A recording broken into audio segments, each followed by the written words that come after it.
Welcome to Soulmates Reunite, my new video series where I share with you my real-life soulmate reunions this lifetime. How it felt, if they recognized me too, did we end up in a romance, are we still together, all of the tea. Stay tuned and make sure you catch the entire series. Each video in the series will be simply entitled Soulmates Reunite. And at the bottom of the thumbnail, the name of that particular soulmate will be listed.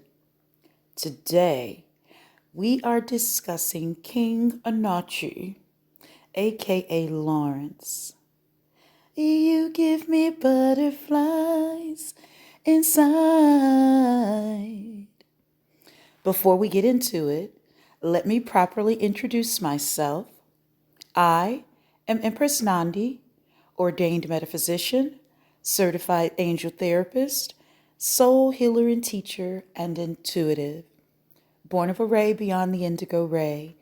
And as always, it is my honor and privilege to serve you. Hit that like button. You're going to love this video. Share this video. Hit that notification bell.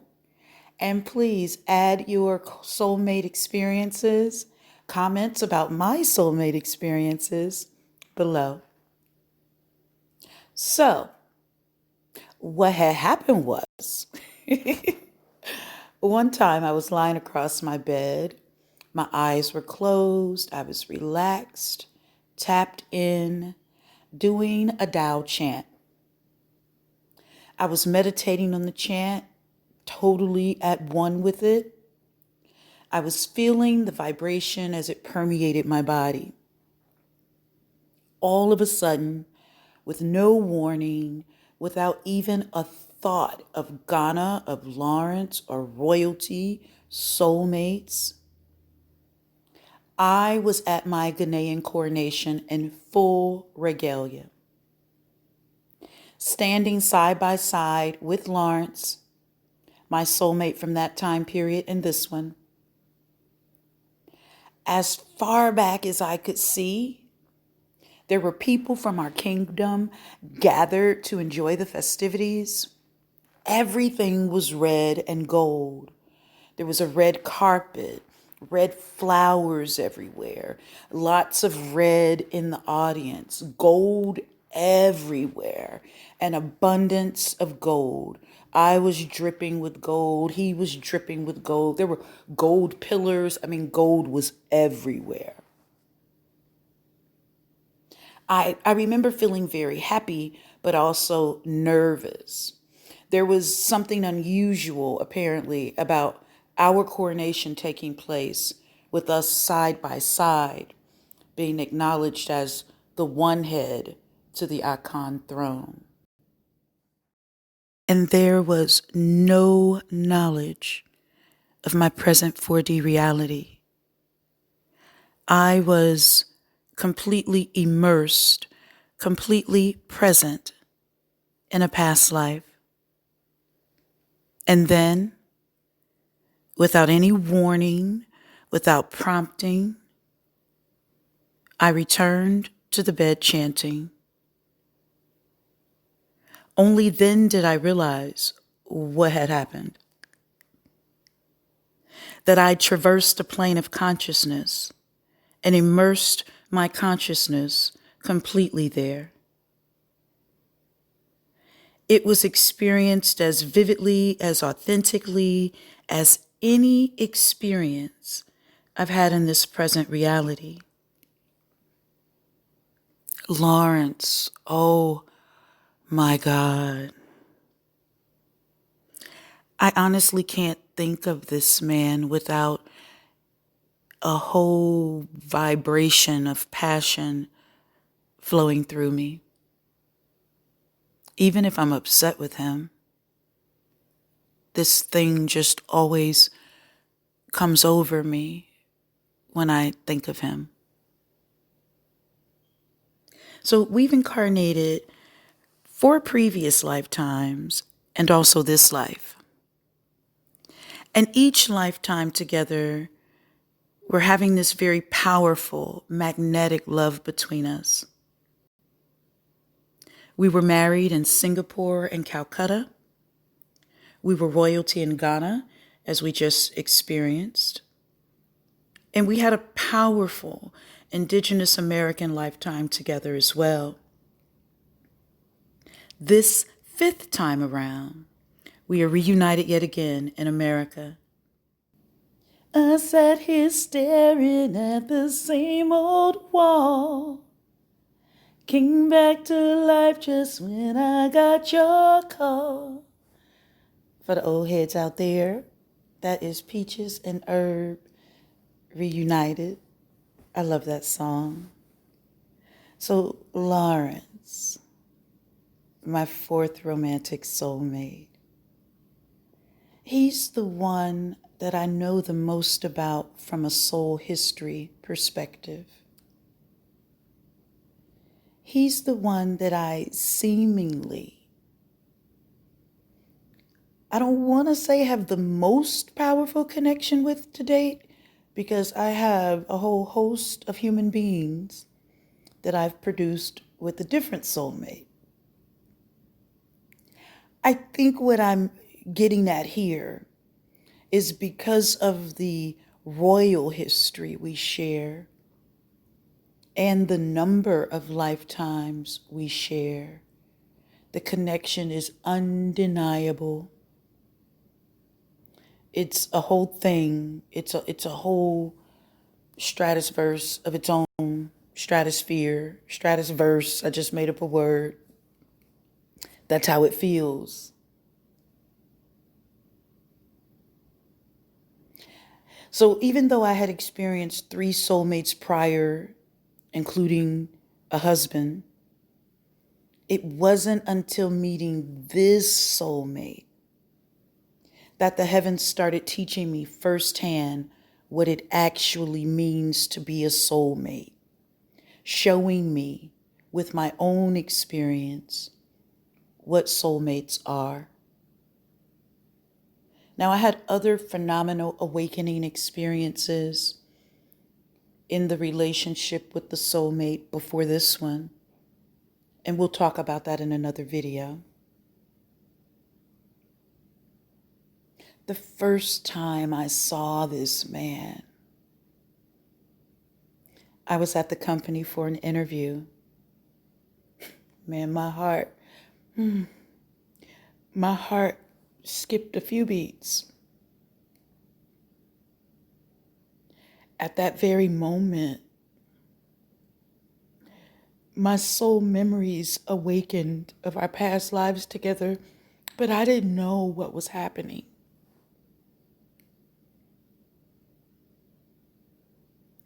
I didn't know then, but our reunion would be so critical in my awakening process.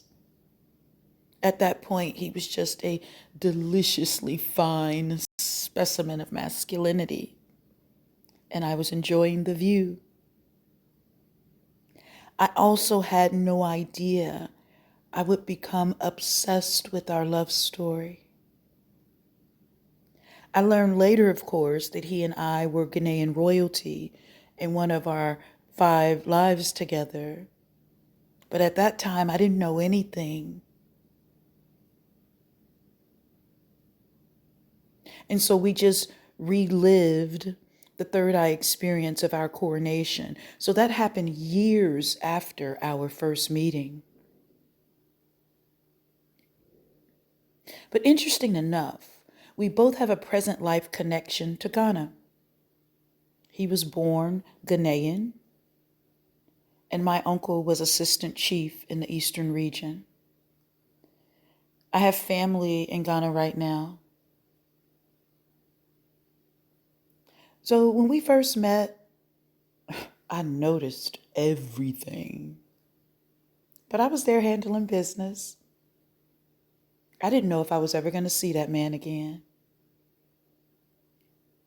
I played it cool for a while. I got the job, by the way. I also had just recently filed for divorce. So I definitely wasn't looking for anything. I was just there contracting my professional services, looking fly every day, looking beautiful, smelling beautiful, because that's how I do. And everybody noticed, and I became a thing, and he was enjoying the view. Gosh, it's making me smile just recalling these memories. So we worked in the same place, and I got to see his deliciousness every day. Oh my God, that was such a thing. I could barely focus on work. I'm telling you, I just wanted to go jump his bones all the time. At this point, we weren't even in a relationship, but that's honestly how I felt. And I was just trying to figure it all out. It's like, you are usually so much more composed than this. What is happening to you? So, like I said, I played it cool for a while. And it was just something about him, from the fact that he was an amazingly attractive, intelligent man. He was degreed, he was successful, he had an amazing body. Just, oh, he was chocolate. He was well spoken. His taste in clothes, just everything was what I like. But I was still playing it cool. You know, I noticed a lot of the other ladies liked him too. And I was there, you know, getting my paper. That's all I was there for. But I couldn't stop thinking about him. And apparently he couldn't stop thinking about me and watching me. So we developed a friendship. And it didn't take long for him to make it clear that he was interested in more than a friendship. He asked me out on a date when he came back from his trip to Ghana. Oh, I was so excited. But he was too, and I could tell. It was beautiful. I mean, we couldn't stop smiling every time we saw each other. Smiling from continent to continent. So it was this thing that was always pulling me in his direction that I had yet to identify. I didn't know we were soulmates. I just knew he was fine and the type of masculinity that I like. But I could also feel his passion from miles away. It was just a retarded experience because I had loved before, I had lusted before, I certainly have had amazing attractions before. They all have been. It was just something different. It had a life of its own. It was just crazy. It was just, I was obsessed. That's like a legit time in my life where I can acknowledge that might have been like semi-threshold clinical obsession. Okay. So he came back and we had our date. Now, I'm normally such a dignified person, but just the way I felt about him, all of that just went out the window. It did. The tension, the chemistry, the fascination, the pull. It was like a magnetic pull. I didn't understand it all, but I was definitely in it. definitely experiencing it.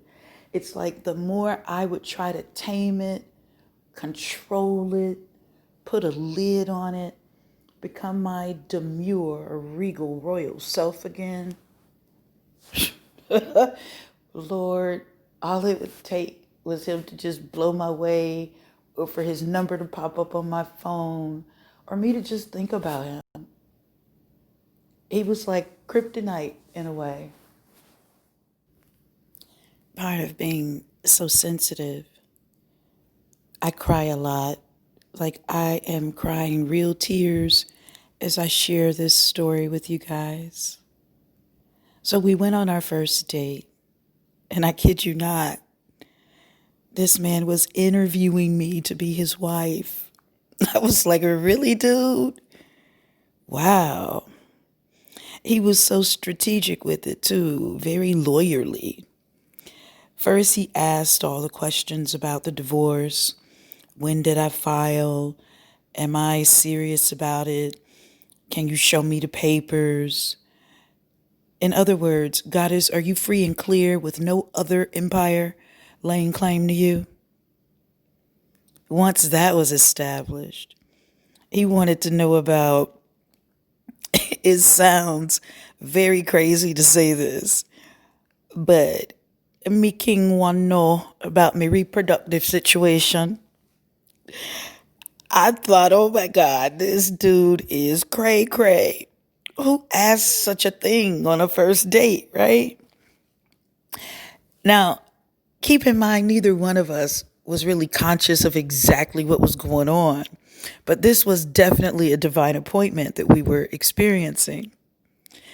I guess dude was like, I need an heir, and for some reason, I already know you're my queen. Let's make this happen. I remember saying to him, I feel like you just interviewed me to be your wife. Like, what are you doing? And like I said, we didn't know then that I actually am his wife, and I have been over and over and over again. Our meeting was something we previously agreed to, and even though neither one of us remembered making the appointment, there we both sat together, smiling incessantly. And we were just doing like soulmates do. We picked right up where we left off. We left off as lovers, very passionate lovers, and we left off married. So here we are in this life. And even though the timing didn't seem to make sense in 3D reality, he was getting right to the gusto. So in hindsight, I realized that his soul was in control, not his ego, doing what his soul does when it's in my vicinity. Wife me. He recognized that I had been his wife many times, and he just wanted to get down to business. You hear me? I like a man like that. So are we picking up where we left off, or is there something in the picture that's going to prevent this from happening? Now, his ego may not have realized, like, what is going on? Why am I asking this lady all of this? But that's the agenda his soul was working with. So, like I said, this is an example of his soul recognizing me, but his consciousness did not recognize me. His heart recognized me, but his mind didn't. So, had certain decisions aligned appropriately in this life, I would be married to this man right now. But information exchanged where we both knew that we weren't going to be married in this life, it was hard for us to settle on that. That was the best decision based on decisions previously made. But for some reason, neither one of us could settle on it. We weren't cool with that.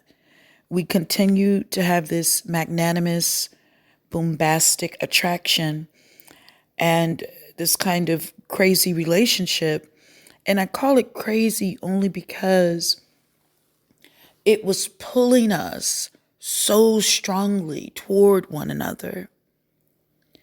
When there were things that he needed an heir. I had already finished that phase of my life. So it was the deal breaker of deal breakers. But he still wanted me and I still wanted him. So that's what we were navigating for a good while. And it was a long, delicious, magnanimous, adventurous, and crazy trip.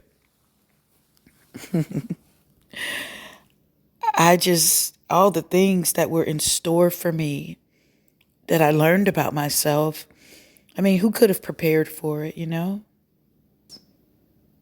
If you have any questions about anything I shared in the video, please ask. Om. Peace. Amen Ra.